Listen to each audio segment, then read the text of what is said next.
It's a beautiful Wednesday morning in Lagos. Good morning this morning.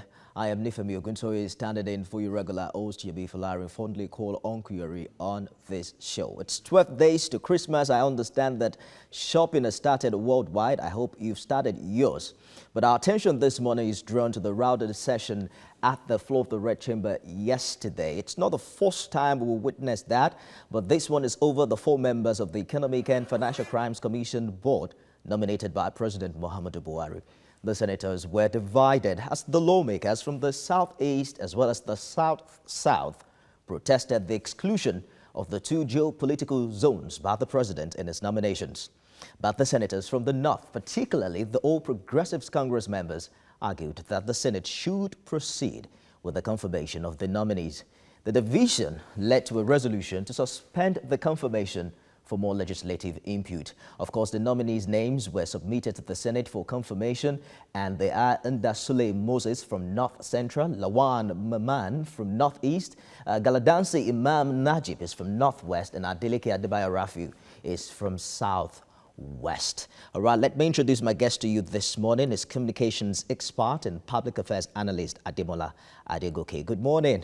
Good morning. And thank you for joining us on the program. Good morning, viewers at home. Now, the issue of whether Mr. President in the past 3 years has obeyed the provisions for federal character or the federal character principle has been debated for quite a long time now. In this particular case, there are 4 spots and there are 6 geopolitical zones.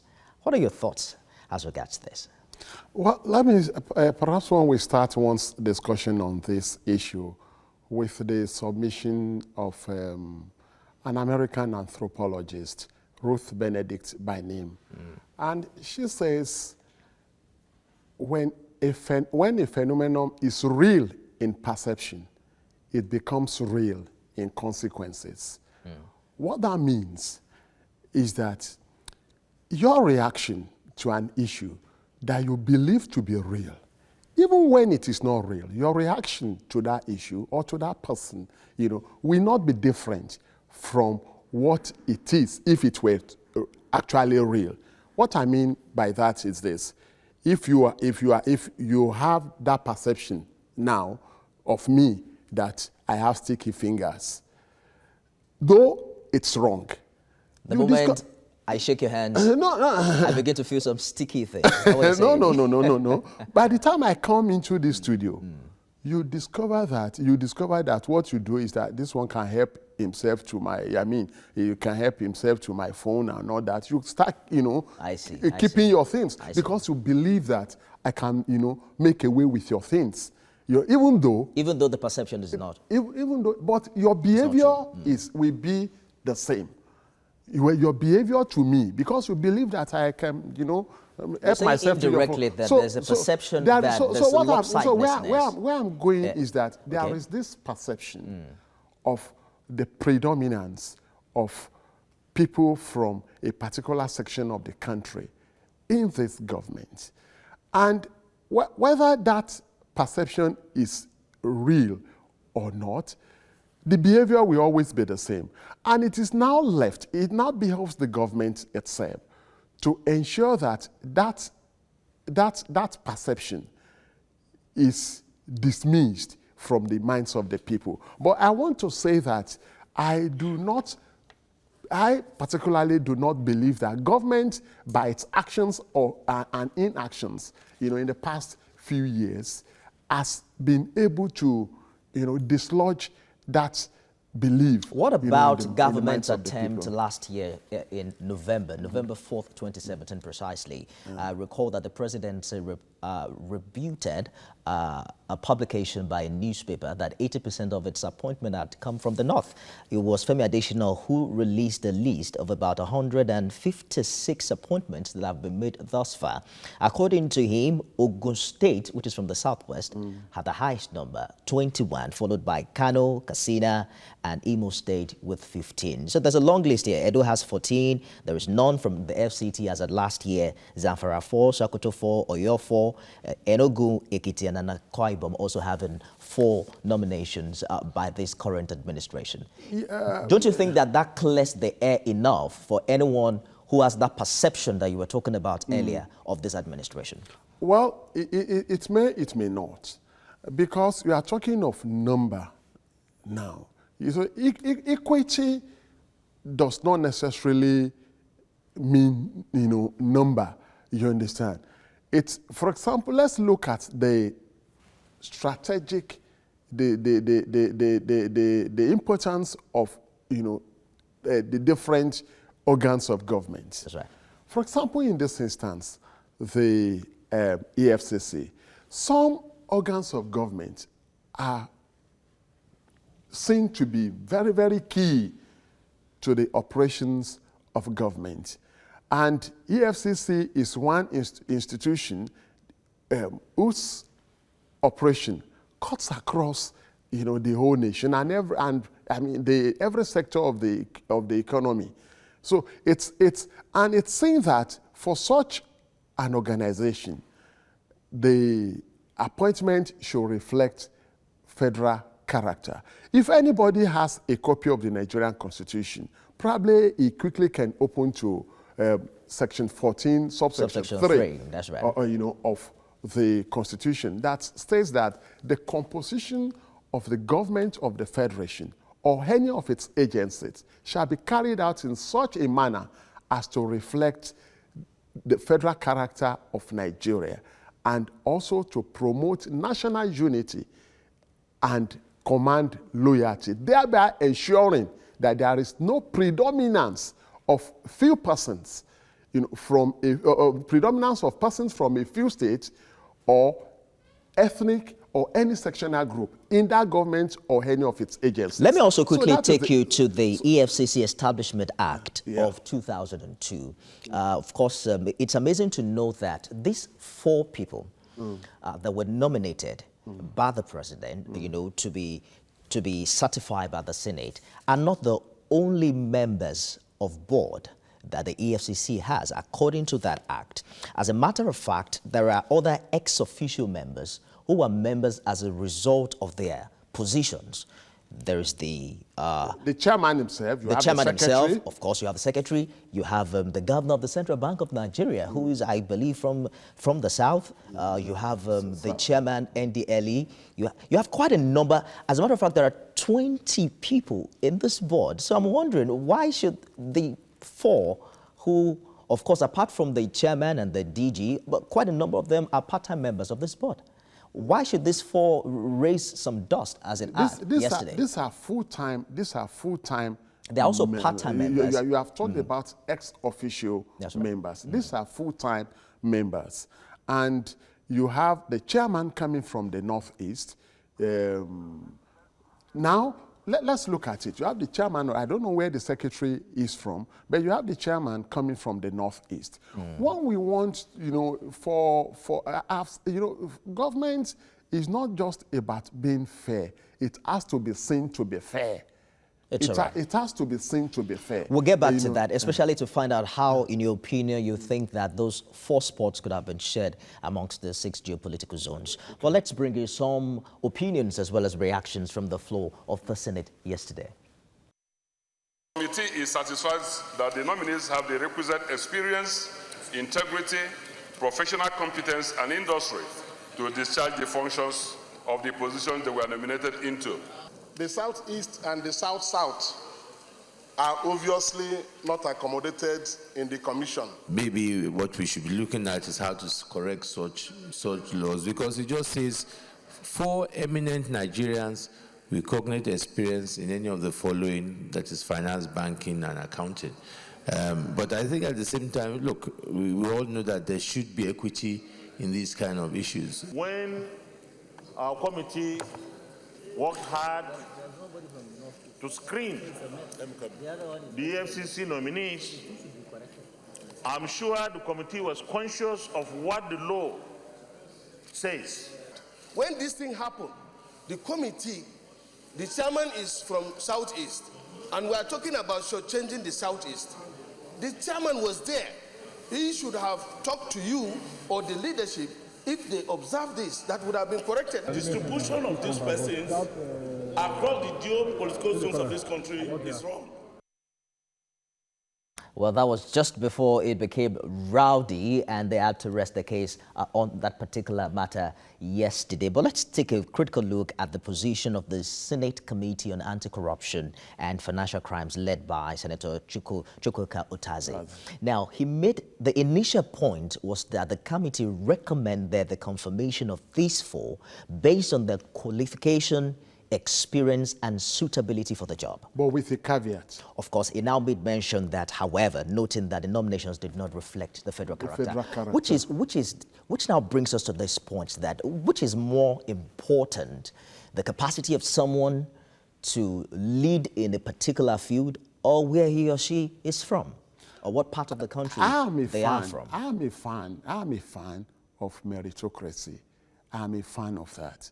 But in a diverse entity as us, it will be hard to argue that you can only find people of experience, people who are suitable for certain positions in a particular region.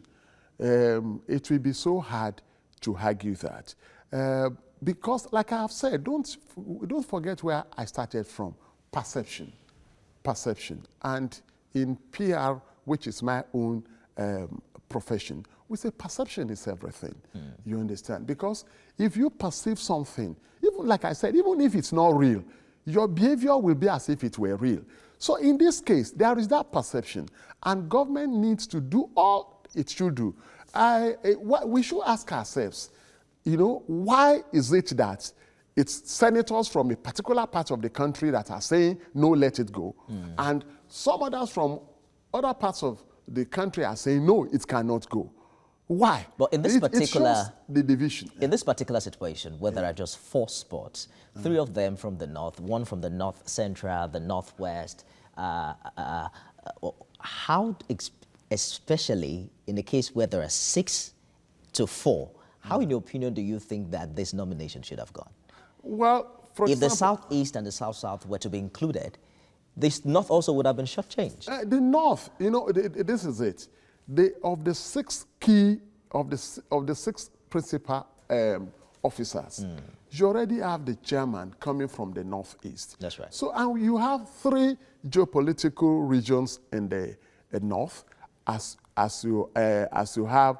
You have the North Central, the Northwest, the Northeast. The Northeast, of course, there's also the Southwest. The Southwest, the Southeast, and the South. So you have 3 geopolitical regions in the North and 3 from the South.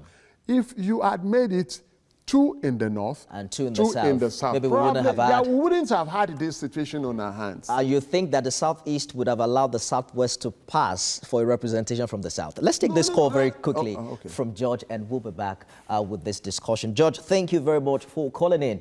Please go ahead with your contribution. Good morning to everyone. Good morning. Good morning. Please, my view is this. The argument we saw in the Senate is just a confirmation that our Senate is not for the Federal Republic of Nigeria in practice. It's just about themselves. What is the value of service? You were talking about competence, and then the gentleman who is the facilitator there seems to be saying that where you come from overrides your competence. I don't think that is right.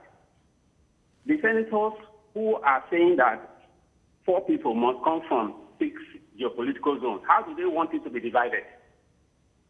The chairman of the EFCC has not been confirmed by the same Senate. They refuse to confirm him. And yet they are saying the chairman is from the Northeast. You didn't agree for months now, or if not years. They have refused to confirm him. If a minister cars the road or builds a school, do people refuse to go to the school or use the road because of where the minister comes from? I think it's about time in this country we should be doing what people in other countries do with democracy. In the American setup that we borrowed, have you ever had the senators, when they are considering a nomination from the president, asking where that person comes from? in the United States? I think you made your point, Judge. Thank you very much for your contribution on the show this morning. We were talking about the fact that you recommended that perhaps 2 should have come from the north and 2 from the south. Yes. What I'm saying is, what, for instance, 2 indeed came from the south, perhaps from the southeast and the south-south. Would the southwest agree that, indeed, the south has been represented? No, what I am actually saying is this. You already have one nomination from the southwest.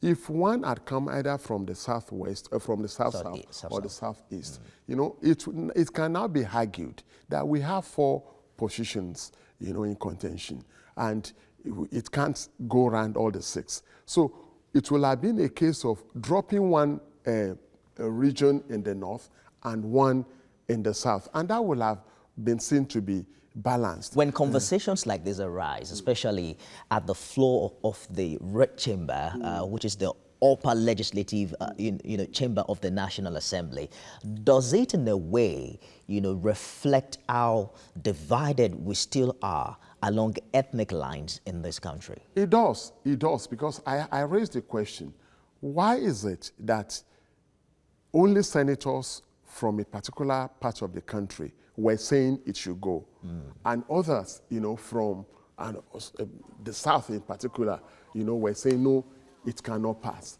So it shows how divided we are, and that is why one is saying that no matter what, I said it, contrary to the opinion of the last caller, I said it that I'm a fan of meritocracy, merit. But no matter what pretense we make perception to the is also contrary. key. Yeah, I mean. All right, so let's observe the federal character principle here. We have a caller from Kano. Aaron, good morning. Yeah, good morning. Please go ahead with the contribution. Yeah, I was calling to contribute to the discussion of the nominees of the president for EFCC board. That's right. The truth still remains that, of course, with MAP, we are together. But each region or state wants a fair representation at the federal level. The president, of course, should use criteria in nominating.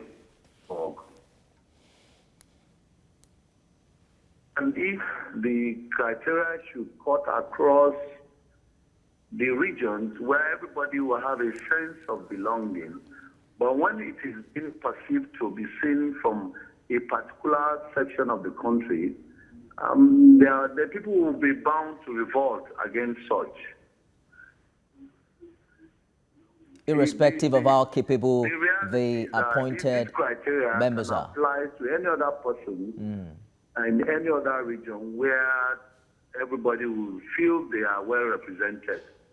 And it shows the reactions from the Senate, why a particular section of the Senate are saying the nominees should be allowed to pass, while others are saying they should not be allowed to pass. So as a national leader, if you are sending people, your intentions, of course, might be good, but let your intention reflect that you represent everybody as being the first citizen. It's all right, Aaron. And I think with that, if he does that, the nominees will scale through. Thank you for your contribution, Aaron, on this show. Let's look at the statement from Senator Victor Ube, one of those who raised this observation yesterday.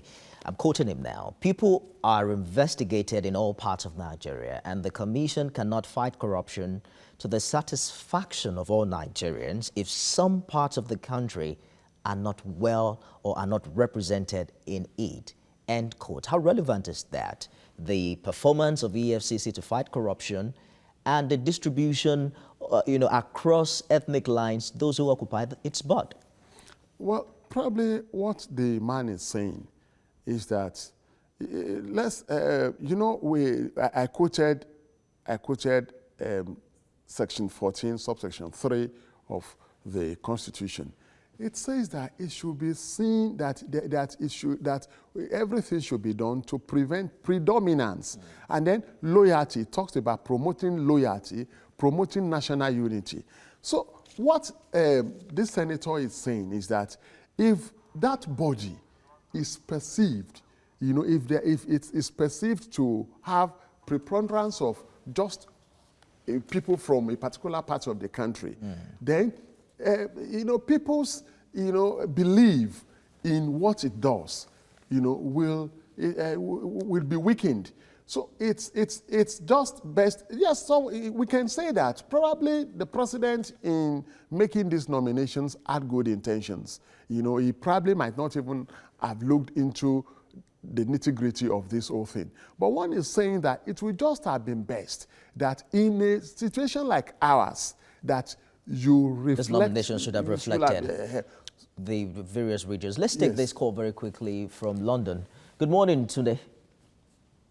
Good morning. How are you? Good morning to your I'm very interested in what is happening on your program. But I need to say that some of us have very, very clear idea of what is going on in our country, and that is why we left. A lot of us left many years ago, even when Buhari was there. Some of us were in Lagos. We had good jobs. A lot of you chickened out. Some of us have accomplished what we came abroad to do. What is happening in Nigeria as of today has not changed. We actually there was national character. The South was more progressive than the North. We were in Lagos when people from the North were given positions that they did not merit. And a lot of us have to wait to make sure that they all came on board. Why has it changed? The federal capital was taken to Abuja, and since the federal capital has been taken to Abuja, things have changed. We have been some change in the South. I actually supported Buhari, but Buhari is turning the whole thing upside down. Natural character must take place in Nigeria. We are not a nation yet. We are not a nation yet. We have not moved from. We continue like this. I assure you that Nigeria will not exist in the next 2 years.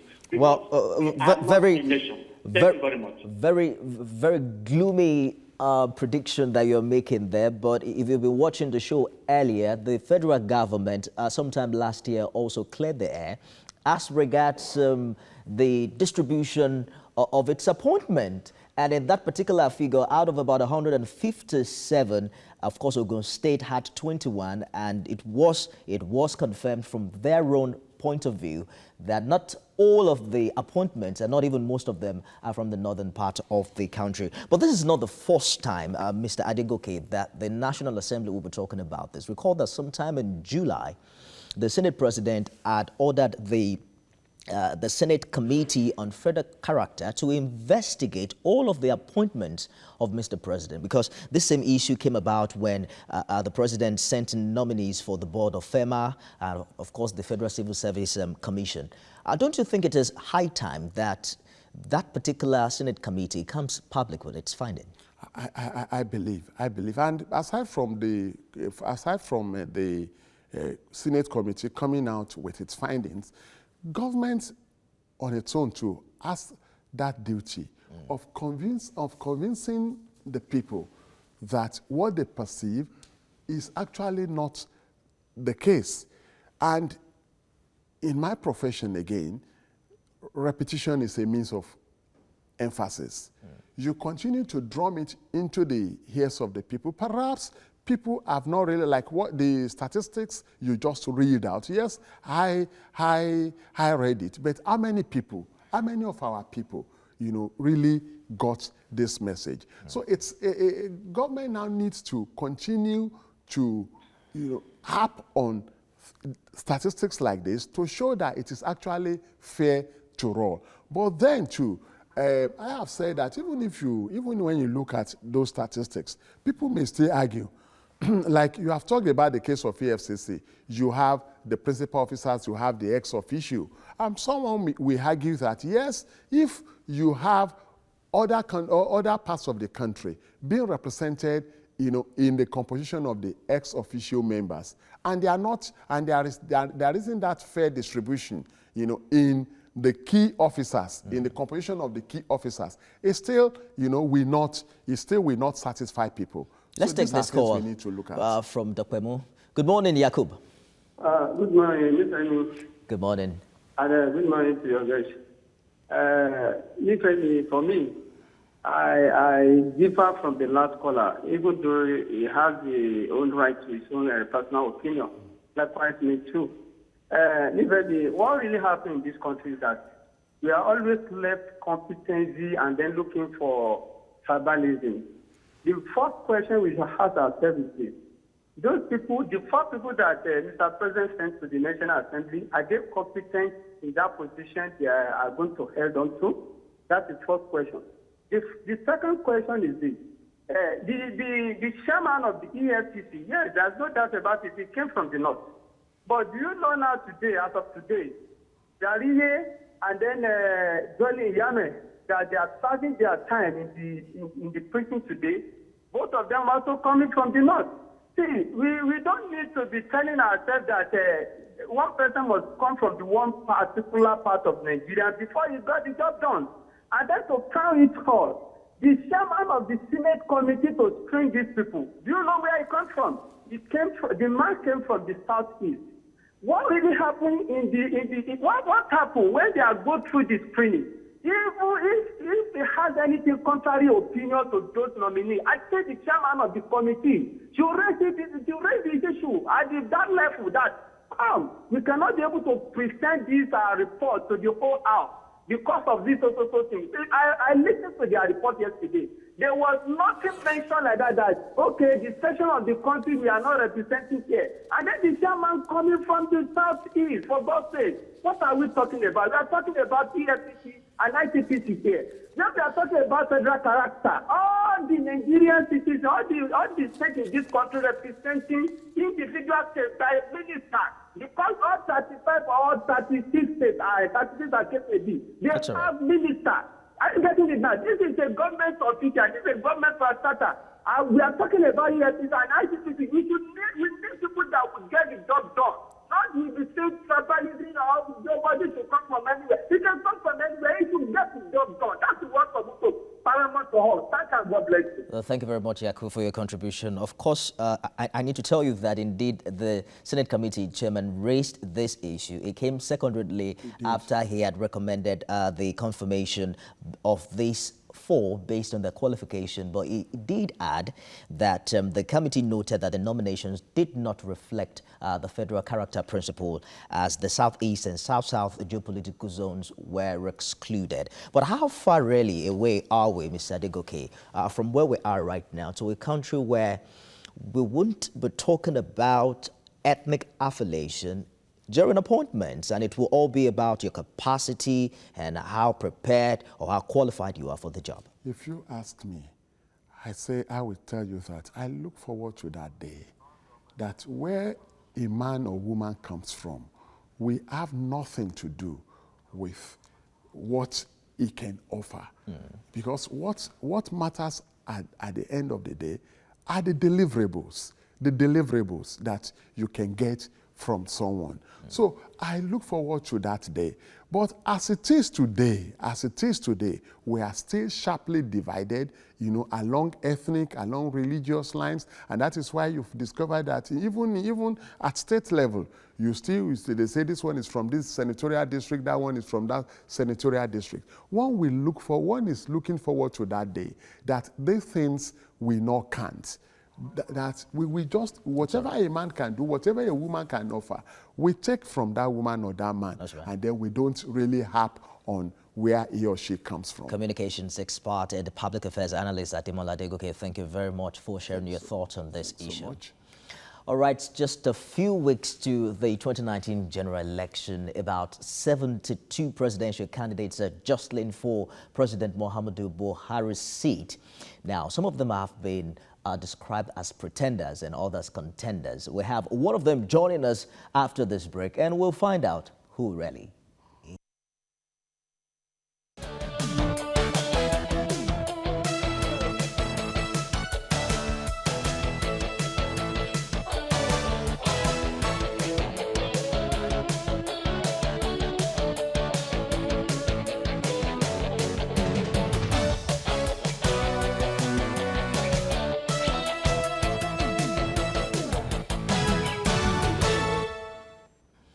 Thanks for staying with us this morning. Let's turn our attention now to the 2019 presidential election. Just yesterday, quite a number of presidential candidates gathered at the Federal Capital Territory to sign a peace agreement and memorandum of understanding.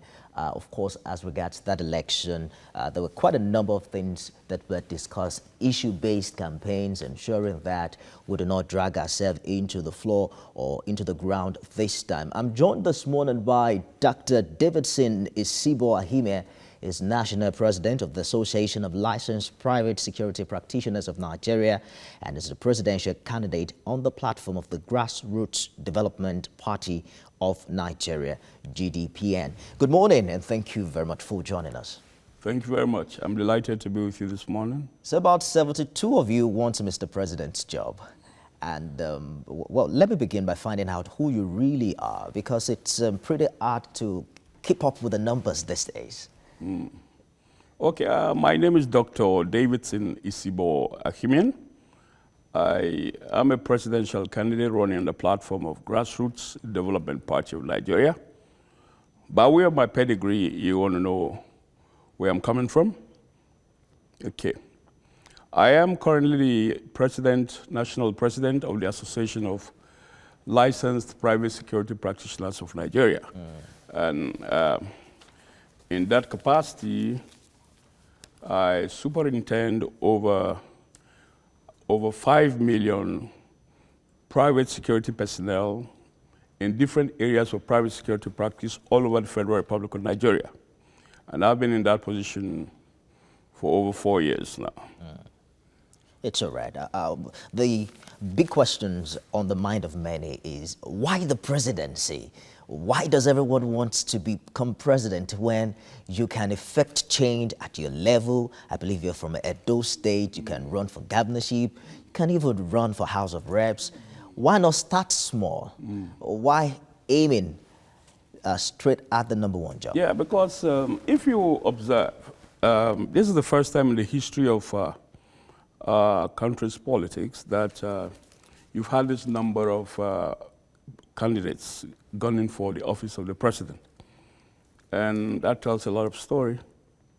That tells a long story. For me, you will ask why I am going straight for the presidency. Yeah, because I have the capacity, I have the competence, I also have the political sagacity. If you read my profile, you'll discover that one, I have the training. I'm a retired military officer of the military intelligence extraction. I served in the Nigerian Army for 19 years and 57 days. I'm a businessman, a serial entrepreneur with over 8,000 staff on my purview. I run a group of companies. I'm an administrator. I'm a Nigerian par excellence by way of one,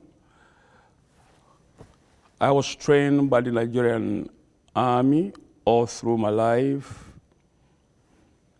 I speak all the major languages in Nigeria, Hausa, Yoruba, Igbo. I have served the country in the capacity of military intelligence officer. I've been in national security. I'm currently in private security, bringing in my expertise. All of these experiences have a way of qualifying you for the top job. But let's talk about your party, the Grassroots Development Party of Nigeria. You used to be a part, or of course a part of the coalition of united political parties, the CUPP. The CUPP had a consensus and they all agreed together to support a candidate. Has your party pulled out of that agreement? Yeah, my party has pulled out of the agreement because it will appear that what the CUPP did was fraudulent. How do you mean? The agreement, as far as we were informed from the point of view of the MOU, was that all the political parties that were constituent members of the CUPP will produce their presidential candidates after having done their primaries. Now, after that, there will be a second primaries of all presidential, of all parties. You understand, that produce their presidential candidates. So in the CUPP, there was no big party and there was no small party. It was going to be on equal turf. That's right. Yeah, but after the emergence of Alhaji Abubakar Atiku, He just flew off. You weren't expecting to be the consensus candidate, were you? Listen, the CUPP, from the point of view of Grassroots Development Party of Nigeria, we believed that we are going to produce the consensus presidential candidate. And if even we didn't, at least a fresh party, a new party with a fresh face was going to come up with a consensus candidate. For that is what Nigerians want now. There's a lot to talk about in a short minute, so I'm just going to ask you the questions in very quick succession, right? Yeah. Is that okay? All right, so you said you have a military background, and of course we've had quite a number of presidents, of two of them who, like you, have worked in the military. How much relevance do you think that is bringing to the table as regards the quality of leadership? Yeah, you see, Nigeria needs to be a nation. Especially in a democratic world. Yeah, Nigeria needs to be a nation. You can understand that Nigeria has its own peculiarity in the sense that we're a very pluralistic nation. We are pluralistic in the area of our ethnic composition, in the area of our religious affiliations. So you see this pluralism playing around, you understand? And there needs to be a balance, the leadership needs to be able to strike a balance in order to hold society, in stability. Yes, you need proper nation building before you can build any other thing on top. How much of Listen, that? I'll tell you this, you were talking about the relevance, That's okay? right. Now, you see, the armed forces of the Federal Republic of Nigeria, whether you like it or not, still remains what you call the microcosm, or a microcosm of the Nigerian society, where you have a blending and a melange. And through nationalism, the spirit of nationalism is found, to a very great extent in the armed forces. How? Well, it is the fount of nationalism, whether you like it or not, as far as Nigeria is constituted today. So it's a major advantage. Because it's a major advantage for leadership. The element of force, Yeah. the element of war, Yeah. the element of engagement in military is one very strange aspect of democracy. And I'm saying this because many of our presidents who seem to have that experience have been accused of finding it very hard to move from being the person who wore khaki and someone who is now in Agbada. No, you must understand that. You see, persons are different, personalities are different, and people are shaped by their experiences over the years. The presidents that you are referring to probably were in the army till very old ages, and they could not, engage. Were there for 19 years. They That's a long time. They could not engage themselves in, other aspects of, say, business or academic attainments after leaving the armed forces. Okay? Let's talk about your penchants for peace, because just yesterday, quite a number of your colleagues who want to become president signed a peace accord. You were not there. The chairman of your party was. Don't you think peace is that particular event was very critical to our election next year? Yeah, it's very critical, very critical. Why were you not there? The communication did not get to me on time. Oh, I see. Yeah. The same reason why the PDP candidate said he couldn't make it. All right, so there's a lot about issue-based campaign that was advocated yesterday. For you, what issues would you say are relevant and are key, to the average Nigerian as we count down to the general election next year?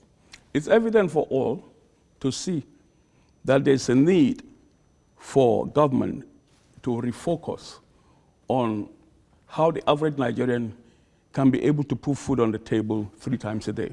It's obvious for all to see that there's a need for an improved healthcare delivery system in our country.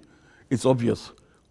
Very evident that as we speak, the job opportunities that are out there for the youth, timid majority for our youths that are left without jobs, job opportunities are very few and far between, okay?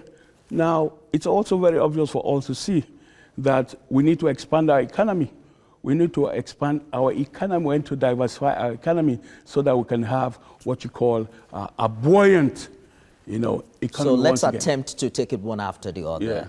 And see what strategies you're putting or placing on the table. Just recently, it was reported that Nigeria took over from India as the country with the highest population of poor people. How do you intend to change that if you become president? Yes, we're looking at the economy. We're looking at diversifying the economy. First, it's important to note that presently we have a monocultural economy where oil is everything. We'll be trying, my party, Grassroots Development Party of Nigeria, and I, will be carving a post-oil future path for Nigeria. And by that, we'll be looking at agriculture, we'll be looking at industrialization. This current administration is looking at these alternatives precisely. As a matter of fact, they told us from the onset that they were diversifying the economy. It looks like what even I would say if I want to run for president. What I'm asking precisely is that how do you intend to do this in a different way from the way it's being done currently? That's what I'm saying. You see, there's a difference, between just speaking and giving action to speech. When there is a lack of congruence between words and deeds, then you have a problem. In my case, Grassroots Development Party of Nigeria, every word we speak, we are putting action to them. So talking about agriculture, the present administration is priding itself with the rice revolution. Well, I'm saying that rice is not the only thing that we have in the country. So we are going to be looking at all of the agricultural products that we have that are exportable in the 6 geopolitical zones. Before now, we had cotton in the north. We had granite pyramids in the north. We had cocoa in the west. Are you understanding me? We had rubber in the Midwest. We are going to be revamping all of this again, and because they are still exportable products and they still, command very high premiums in the international market. Many of these economic policy directions of government would need the endorsement of the National Assembly. Yeah. Your party, as we speak right now, from the layman's opinion, is in the minority. Yeah. So if you become president, how do you intend to get majority of the National Assembly to support some of your desires or some of your government's proposed policies? All of my government's proposed policies will be in the national interest. Or your proposed government's policy? Yeah, all will be in the national interest. And all the members of the House of Assembly are there in the interest of the nation. As we speak right now, the president is from the APC. The party is supposed to have, I don't know what the figures are precisely now, but at the onset of this administration, the APC was obviously in the majority. But then the relationship between those two arms of government hasn't been this turbulent. When we in some people's opinion. When we get to power, it will be all about Nigeria and less about party politics. Let's talk about security. You were with the military for 19 years and a couple of months. 57 days. And 57 days. The current president also was even at a point in time the military head of state in this country. Yeah. What would you do differently, especially with the resurgence of insurgency in northern Nigeria? Look, this is 21st century Nigeria, okay? And when you're talking about asymmetric warfare in the 21st century, it's very fluid, and your approach to warfare, especially terrorism, should be in tandem with global best practices as far as asymmetric conflicts are concerned, okay? Now, we have a problem in the Northeast. We are against a terrorist group that has become international, that has international affiliations, okay? And so we need to retool our armed forces, re-equip our armed forces, re-motivate our armed forces, and then give these baggers a heavy fight in order to decimate them completely. Now, isn't that taking place right now, given the kind of investment this government has made in security? A situation where the kind of equipment that our officers and men are using in the front lines, is obsolete. For example, I'm told that our men are still using the T-55 Russian tank that was used during the Second World War. Those kind of tanks are no bargain for modern day, terrorists. Let me just hold you for a minute to bring Okorafor into this discussion. Good morning, Okorafor. Good morning, sir. Good morning, Ms. Nifumi, and our guests in the studio. Please go ahead with the contribution.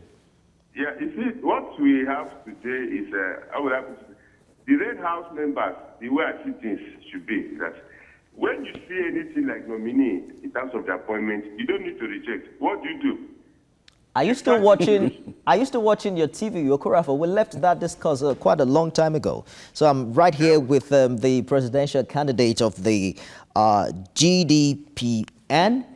He's running for president. I thought you have a question for him. I want to find about the guests in the studio, about the GDL, the presidential aspirant. Now, in Nigeria today, universities are on strike. Not only universities, but educations are on strike, the students. And you know that the crisis in the country today is increasing because of the students being out of the school. What is his own agenda or his own roadmap? How we tackle such a situation in Nigeria? So I'm asking this question because we come to the studio, people will tell us that they're going to do this, they're going to do that. How are you going to tackle this particular one, this ASU strike? Let me just give you just an ASU strike. How will you tackle it? Thank you very much, Okorafor, for your contribution. So he's taking us completely from security to education. Yeah. ASU, they say, have been on strike for about 15 times since 1999. An accumulation of 3 years and a few months. The current strike right now has extended beyond 1 month. And for the past 10 years, it's been about a singular issue, the 2009 agreement and recently the 2017 memorandum of action. What is your solution to this problem? Yeah, thank you very much.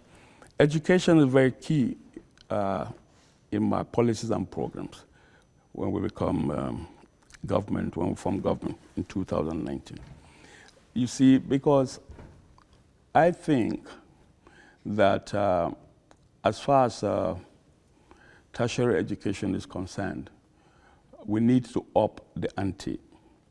We need to give quality instruction, and we need to have quality infrastructure in our universities. We know this, but what government is saying is that there are no funds to make it happen. Yes, we are going to do PPP. We are going to do a lot of public-private partnership as far as education is concerned. Are you saying you're going to sell our public universities to private individuals? No, no. We are going to ensure that we divert and monitor the CSR, corporate social responsibility of the private sector, and divert most of those funds into the education sector, because the education sector is key and critical to national development. We have a call from Kaduna. Good morning, Reverend Lazarus. Yes, good morning, and good morning to our presidential candidate there in the studio. Thank you very much. Good morning. Yes, I'm going to key into a particular statement you made earlier, which is very vital, that we have 72 presidential candidates, and some of them are pretenders, and some are contenders. You see, it's very vital for us to look at this. They may have a very good campaign policies that they have, of which personally, as where I'm seated now, if I give you my own campaign presidential policies, they're very wonderful. But the point is, looking at 2019 as we're counting down, there were questions somebody asked Obi Ezekwesili, but how many of agents are manned in all the polling units across the country? Election agents that are manned in the states, counting the polling booths in all the states, and looking at the heavy duty of all this. If you check very well, the person seated in the studio there with you, how much has he done? Is he just coming so that they will say that we have a presidential candidate? Or is it because they have good policies, you just want to come and table them and then go back without winning the election, without coming even number 60? So why didn't he prepare, or why is it that we don't prepare over time to see that we are coming and we are coming for good to win the election, or to become a real contender indeed, not a pretender? Because some of them, to be very frank, we love their policies, we love what they are saying, but to be very frank, we begin to consider whether to waste our vote if they can even go anywhere. Thank you. I think you made your point, Reverend. You want to quickly respond to that? Yes.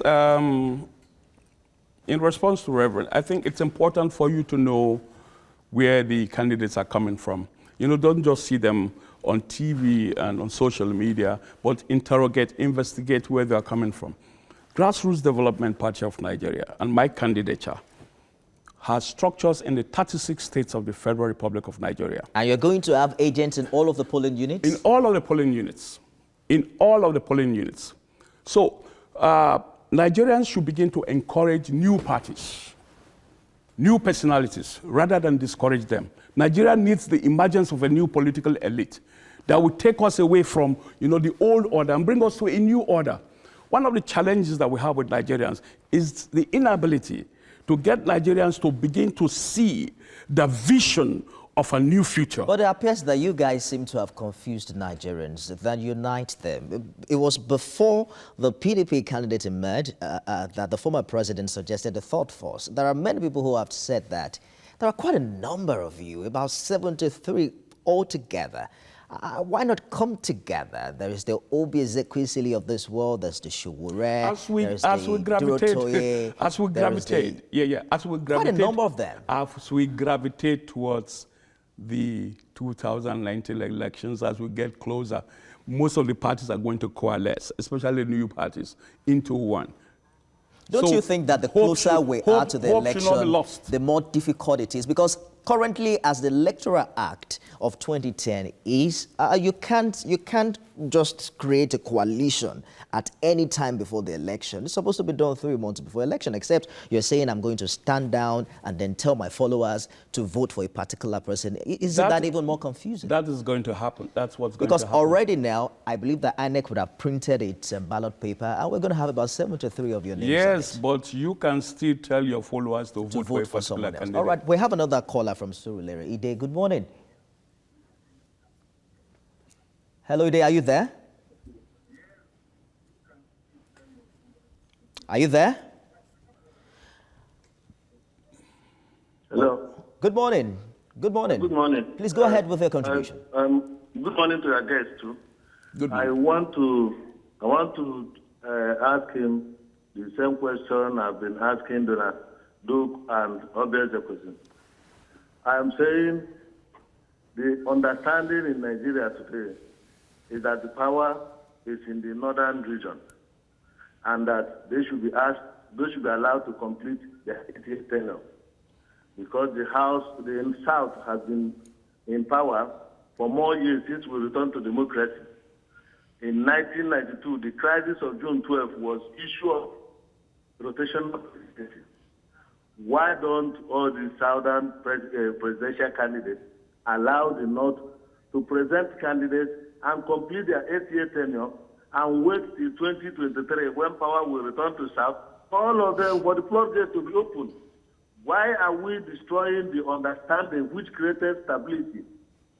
If we keep on doing this, in 2023, the North may just present another candidate in any party and still win the election. It's all right, so why are we causing this confusion? I think you made your point very quickly, very, very clearly. He's asking if the issue of federal character principle applies to a presidential election. It's a shame that we should still be thinking in that light, even as we begin to, forge. But many political parties have already, given the North the presidential slot in this particular election. Listen to me. This is one Nigeria. And there's nowhere in the Constitution that this zoning formula is stated. Now, it is just an agreement and an arrangement at the level of the party. That is in public knowledge. We must discourage this. Okay. There's nobody more Nigerian than myself, nobody more Northern than myself, nobody more Southern than myself. And I speak for myself, I speak for so many other Nigerians out there who are looking for the unification of Nigeria. If we are looking for the unity of this great country, we should not bring this kind of issue of zoning. We are dividing the country even further. We should not bring the issue of zoning at the level of party for presidential elections. The best, we should not kill merit on the altar of zoning. That's all right. Dr. Hime, we have a very short time. I want to have your opinion on corruption, because we aren't doing very well in the Global Perception Index. Many people say that at the base of, at the core of our challenges is corruption. But the EFCC isn't doing badly. They've had over 700 convictions in the past 3 years. You just do not want to know how much they have recovered. And yet, we're still talking corruption. Yes, corruption. What is the solution to this? Corruption is endemic. The EFCC is not doing badly. We are going to expand, the role of the EFCC. We're going to create more offices in all the local government areas for EFCC, because it's going to be a whole-out war against corruption. But beyond that, we are going to be looking at preventive measures. Preventive measures. If the systems in place do not allow for acts of corruption to take place, then you would have solved 50% of the corruption matter. So we are going to be looking at preventative measures. You understand? Then we are going to be transparent in government dealings. Government expenditure is going to be transparent. We are going to set up what you call procurement control mechanisms, where government officials don't just, procure things without, going through due processes. I'm afraid we have to go now because of our time. But let me just ask you a single word answer. Are you a contender or a pretender in this election? Read my lips. I'm a contender, and I'm contending. Let me shake your hands, just in case you win election, so I can be proud that I have shaken the president. Thank you so much. Dr. Davidson Isibo is the national president of the Association of Licensed Private Security Practitioners of Nigeria, and of course the presidential candidate of the Grassroots Development Party of Nigeria. Glad to have you on the show. And that wraps it this morning. Thanks for being a part of it. We'll be back tomorrow, God willing, with another exciting one. I am Nifemi Oguntoye. Have a great day.